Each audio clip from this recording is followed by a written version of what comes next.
Fala do avanço das chuvas nas principais regiões produtoras do país e o término do vazio sanitário em mais estados que deram um novo impulso aí ao plantio da safra 25-26 de soja no Brasil. Por isso, a gente recebe agora o nosso analista semanal, CEO da Fox Digital Commodities, o Donalvan Maia, que já está aqui conosco. Donalvan, bom dia, bem-vindo.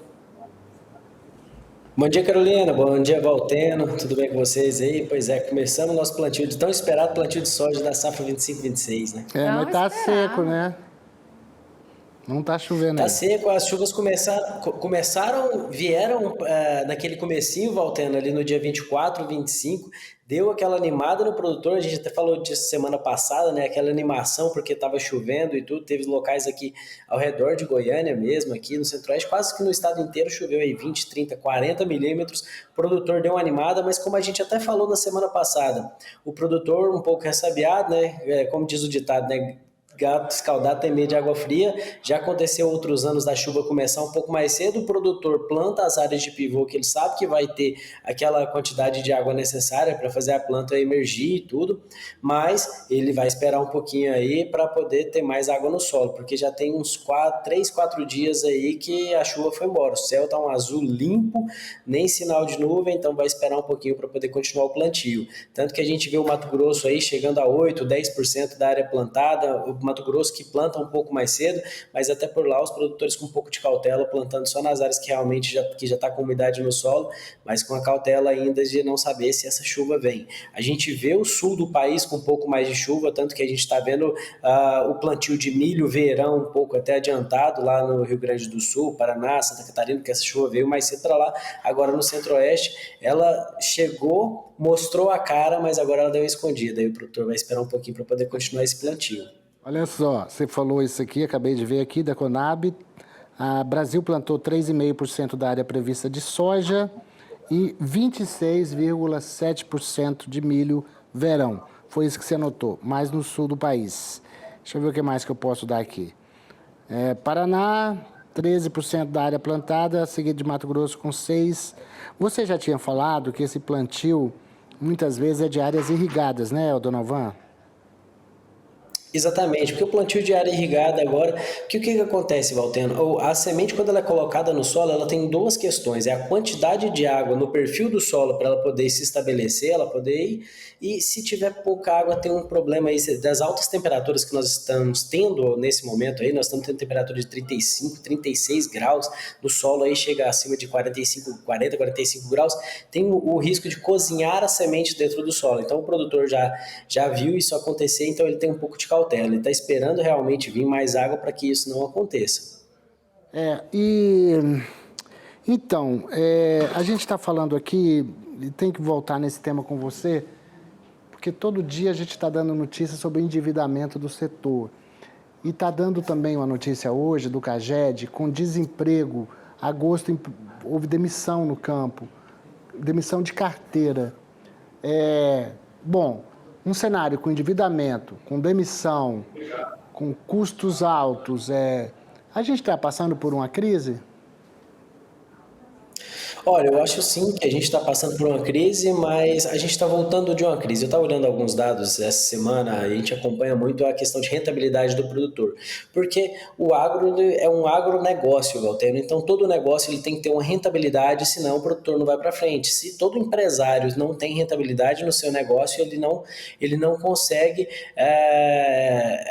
continuar na atividade, fazer os investimentos. O agro tem por característica ter crescimento, nós vemos aumento de área praticamente todos os anos, há uma expansão de tecnologia, e quando a gente vê um cenário de lucratividade baixa ou até negativa, o que nós estamos percebendo é o seguinte, Valtero, nos últimos 4 ou 5 anos, nós vínhamos com a rentabilidade positiva, mas nos últimos 3 anos estamos com a rentabilidade muito baixa.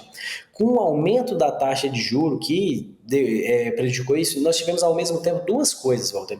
Foi uma redução no preço da commodity, que vinha de um preço mais alto, e você sabe, preço da commodity sobe, insumo sobe. Preço da commodity cai, não necessariamente o insumo cai junto. Então foi isso que aconteceu. O custo de produção ficou elevado, enquanto o preço da commodity caiu, da soja, do milho, e quando esse preço cai, a relação de troca piora, e aí ele não consegue ter tanta sustentabilidade no negócio dele e as margens vão ficando muito apertadas. Aí,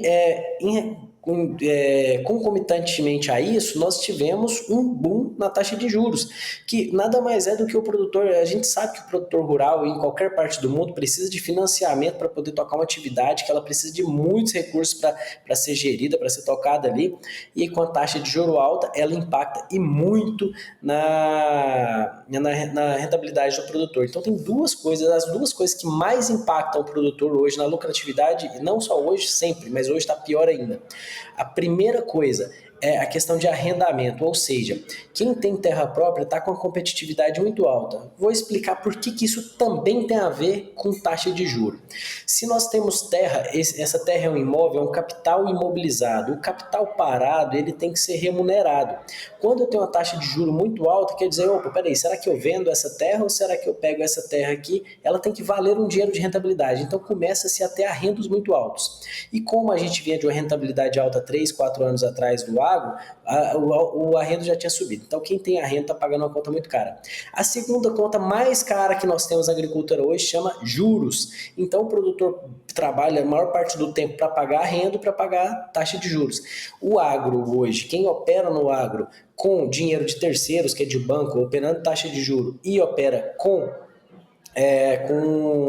arrendamento, está com a saúde financeira muito debilitada. E isso aí culminou com quem vinha de vários aportes nos últimos 3 ou 4 anos para trás, com muitos aportes, perdeu capacidade de pagamento, aí veio a crise das RJs, o pessoal... Com muita razão em alguns grupos, outras nem tanto, porque acaba que virou quase que propaganda de falar de RJ como se fosse uma saída tão simples assim. Não é uma saída tão simples a RJ, só que quando você tem uma RJ, você tem uma desconfiança no mercado. Se um produtor não consegue pagar uma dívida para 5 ou 6 revendas para multinacionais, você piora o caixa dessas empresas, e essas empresas também começam a ter dificuldade. Então foi uma ação em cadeia, mas eu tenho bons presságios para o futuro, viu, Valteno? Porque quando a gente olha a nível de rentabilidade, a safra 23, 24, ela foi uma das safras que teve a menor rentabilidade possível, que a gente teve nos últimos anos. 24, 25, ela foi negativa, mas um pouquinho melhor. 25, 26, ela está tendendo a melhorar um pouco, só que esse tender a melhorar, como eu sempre digo, vai da empresarização do produtor rural. Nós estamos num momento de oportunidade agora, que a safra vai começando, o produtor rural está se organizando. A gente já falou de escalonamento de vendas, e o que isso tem a ver, escalonamento de vendas, com falar com RJ, com sustentabilidade do negócio?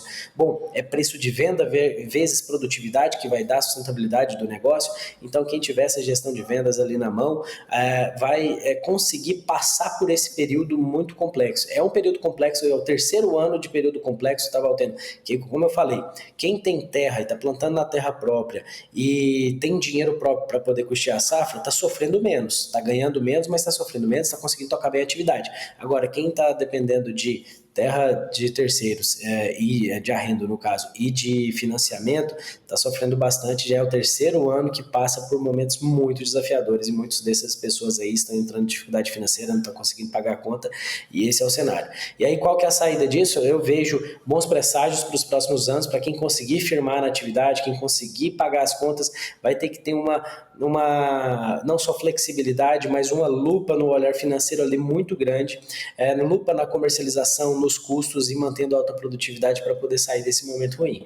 E aí a gente teve a oportunidade em todos os momentos, né? Por exemplo, a gente acabou de falar que a chuva veio, começou bem, os preços foram lá embaixo, porque, olha, eu tenho uma possibilidade muito boa de plantio, só que agora a chuva parece que deu uma sumida. Nesses momentos que a chuva dá uma sumida, se ela demora um pouquinho mais, é aquele negócio, né?